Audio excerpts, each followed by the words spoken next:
Yichao Martins, licensed marriage and family therapist, couples therapist. We are continuing with our weekly conversations on the fighting styles for couples.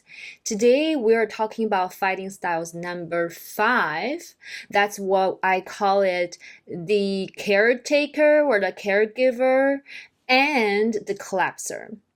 So this is the fighting style I'm the most familiar with because that's very prevalent in ADHD affected relationships. So let's dive into it, shall we? We will still be looking at attachment style, arousal level, co-regulation or not, and we'll look at the couples dynamic. Then I will give you a live example in the end. All right? So number 1, let's take a look at the attachment style. In this fighting style, oftentimes the partner, that is the caregiver, is showing up as the anxious, preoccupied, anxious, insecure attachment, or more on the disorganized attachment style. If you're not familiar with those attachment styles, I encourage you to Google it, AI it, or YouTube it, and learn more about them. I'm not going to put in a lot of energy into explaining them here. So the next attachment style for the collapser is more of the avoidant attachment style, as you may have already guessed, right? So the more anxious or disorganized versus the avoidant attachment style. So how they manage their own arousal, what's the arousal level in this fight? In this fighting pattern and style. So for the caretaker, they tend to be in their sympathetic nervous system, which is fight, flight, freeze, fawn, and fix. So oftentimes the caretakers show up as more what? The fixer. That's right. They're trying to come in to solve the problem, roll up the sleeves, and be the firefighter in the relationship. Versus the collapser, their partner, tend to be more the high pole aroused, which means they're not aroused enough, they're not activated enough, and they're still in the relatively shutdown mode in their nervous system, which could be a burnt out. So not saying they never get activated, it could be they're already burnt out and then they shut down. And what about their co-regulation? Do they actually co-regulate? Yes, actually this fighting style is the partner that often co-regulate. More actually is the partner who is the caregiver cross the boundary to regulate their partner. That is the collapser. So the caregiver tend to seek out their partner who are the collapsers. They tend to be under functioning, and then they motivate them, and they give them plans, they set out intentions, they encourage them. They're the one that feed the partner with energy. Say, let's go, go, go, go. We can do this. This is important. This is urgent. There's a deadline, right? They're the one that with charge.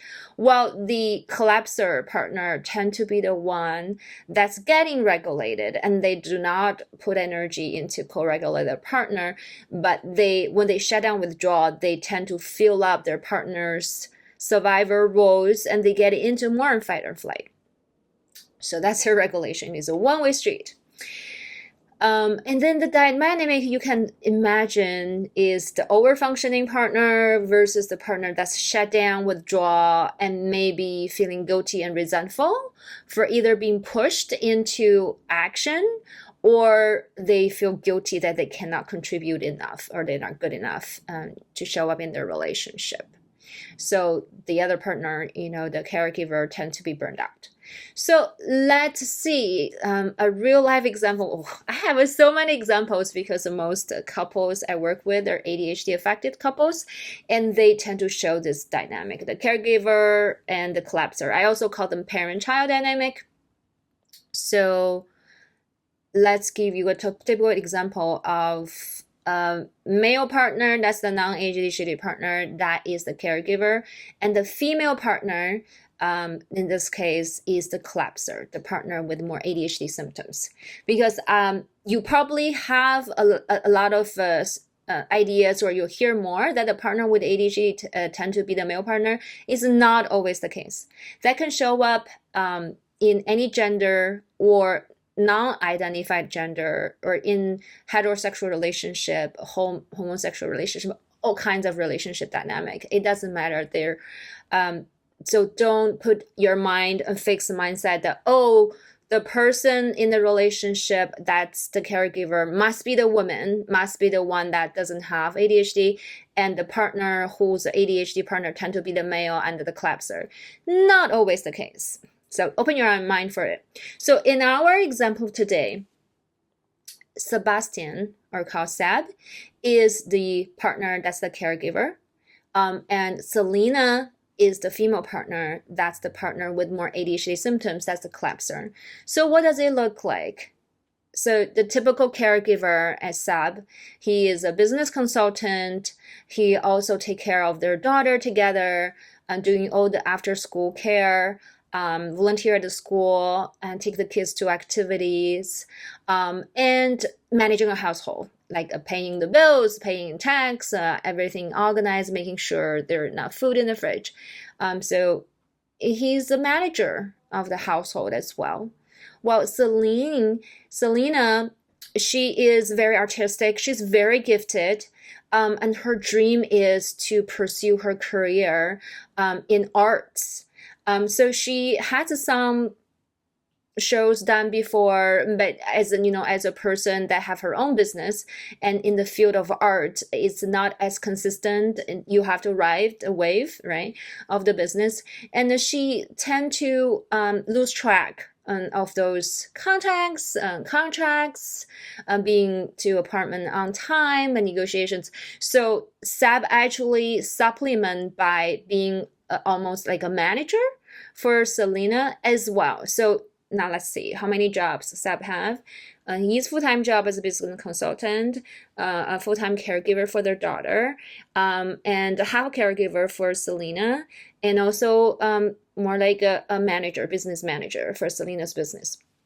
So you can see in this relationship, Seb, as anyone has limited energy and time, gets burnt out. So he's the one always tells Selena, motivate Selena. So like, we can do this, baby. You just got this thing done. I have a lead for you. Could you do this? Could you do that?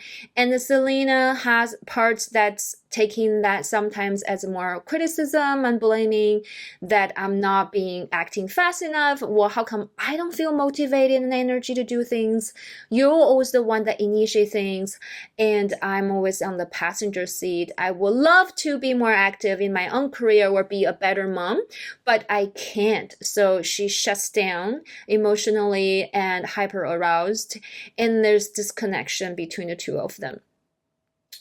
So in this fight is more like Seb tell Selena things and activate, want to work on things. Even the relationship, Seb is the one that reaches out, want to work on the relationship, while Selena is tentative, hesitant. She's just so overwhelmed with everything in life that she doesn't feel like she has more energy for the relationship, not even for herself, right? Definitely not for their relationship. So that's a typical ADHD affected relationship dynamic. So again, I want to emphasize that this can happen in heterosexual relationship, in homosexual relationship. It could be a male partner, female partner, non-binary partner who identify with ADHD partner, or who identify as the caregiver, the non-ADHD partner. So please don't fit that in as a stereotype. And that's being said, our support group for the non-ADHD partner is starting again this October. We will go on for 3 months. October, November, December, the end of the year. It's a closed group. We meet twice a month on Thursday evenings PST.